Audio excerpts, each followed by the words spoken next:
আচ্ছা দা তুই তোর ফ্যামিলির লেগে কি কি করেছি? আমার আব্বার একখান সাইকেল ছিল, ওই সাইকেলটাকে বিক্রি করে দিয়েছি যাতে আমার আব্বাকে প্যাডেল না করতে হয়। আমার মা চুলা ভেঙে দিয়েছি যাতে আমার মাকে রান্না না করতে হয়। আমার ভাইয়ের একটা আইফোন ছিল, ওটা বিক্রি করে দিয়েছি যাতে আমার ভাই কোনো ছুরি চক্করে না পড়ে। আমাদের বাড়িতে একটা টিভি ছিল, ওটাকে চুরি করে বিক্রি করতে যাই যাতে আমার বোন সিরিয়াল না দেখতে পায়। আমার নানির কিলে দাঁত ভেঙে দিয়েছি যাতে আমার নানি গোশত না খেতে পারে।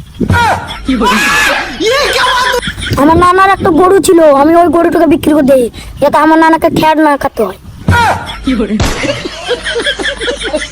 আমার দাদুর দলিল ছিঁড়ে দিই যাতে আমার দাদু জায়গা না বেচতে পারে।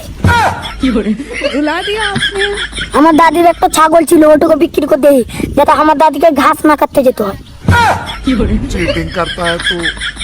আমাদের বাড়িতে লাইন থাকা সত্ত্বেও আমি চারাক জলে পড়িয়ে, কারণ আমার আব্বার যাতে বিল বেঁচে যায়। স্কুল যাই ম্যাডামকে আমি মেরে পালিয়ে আনছি যাতে স্কুল থেকে আমাকে বের করতে। আচ্ছা এত কিছু করার পর তুই কি পেলি? আমি কিছু পাইনি, কিন্তু আমাকে বাড়ি থেকে বের করে দিয়েছে। গাইস ভিডিওটাকে লাইক করে দাও, কমেন্ট করে দাও, আর একটা শেয়ার করে দাও। আর তোমরা নিজের ফ্যামিলির জন্য কে কি করেছো অবশ্যই বলো। সায়ন তো কত কি করে আছে দেখেছো, শেষ পর্যন্ত ওকে বাড়ি থেকে বের করে দিয়ে, তাই তো? তো কিছু বলবি? বাড়ি থেকে বের করে দিয়ে ভালো লাগে না, কোথায় থাকবো। তো গাইস দেখা হচ্ছে নেক্সট ভিডিওতে।